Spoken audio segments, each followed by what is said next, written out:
विजया एकादशी व्रत कथा।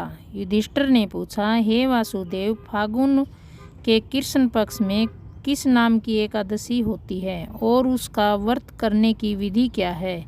कृपा करके बताइए। भगवान कृष्ण बोले, युधिष्ठिर, एक बार नारद जी ने ब्रह्मा जी से फागुन के कृष्ण पक्ष की एकादशी के बारे में होने वाले पुण्य के बारे में पूछा था तथा ब्रह्मा जी ने इस व्रत के बारे में उन्हें जो कथा और विधि बताई उन्हें सुनो।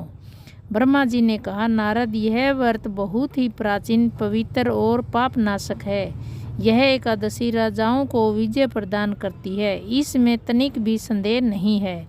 त्रेता युग में मर्यादा पुरुषोत्तम श्री रामचंद्र जी जब लंका पर चढ़ाई करने के लिए समुद्र के किनारे पहुँचे, तब उन्हें समुद्र को पार करने का कोई उपाय नहीं सूझ रहा था।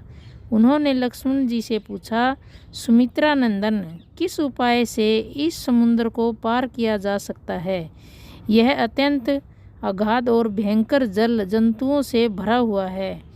मुझे ऐसा कोई उपाय नहीं दिखाई देता जिससे इसको सुगमता से पार किया जा सके। लक्ष्मण जी बोले, हे प्रभु, आप ही आदि देव और पुराण पुरुषोत्तम हैं।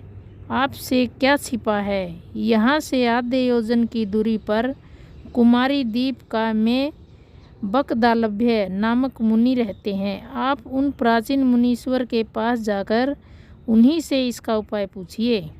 श्री रामचंद्र जी महामुनि बकदालभ्य के आश्रम में पहुँचे और उन्होंने मुनि को प्रणाम किया।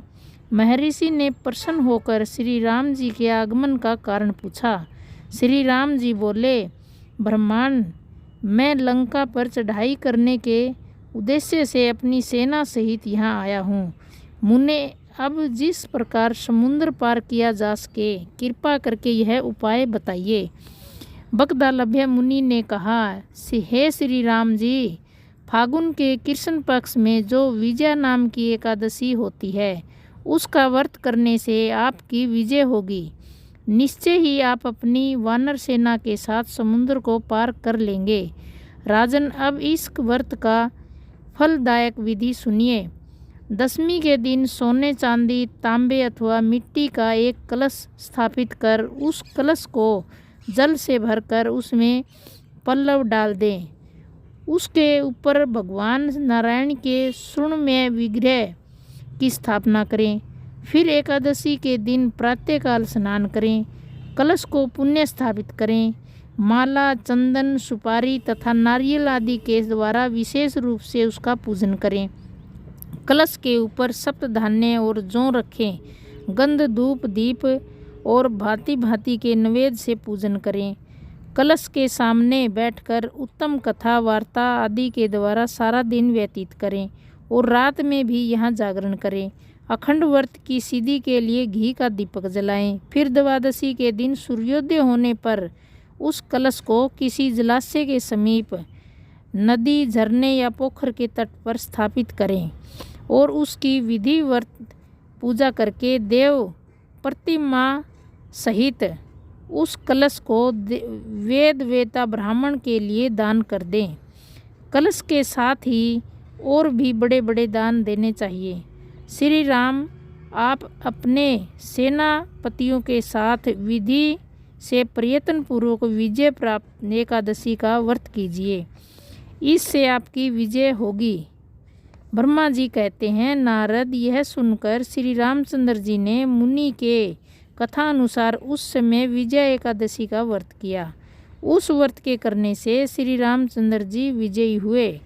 उन्होंने संग्राम में रावण को मारा, लंका पर विजय पाई और सीता को प्राप्त किया। बेटा, जो मनुष्य इस विधि से व्रत करते हैं उन्हें इस लोक में विजय प्राप्त होती है और उनका परलोक भी अक्षय बना रहता है। भगवान श्री कृष्ण कहते हैं, युधिष्ठिर, इस कारण विजय का व्रत करना चाहिए। इस प्रसंग को पढ़ने सुनने से वाजपेयी यज्ञ का फल मिलता है। लाइक, शेयर, सब्सक्राइब करें। धन्यवाद।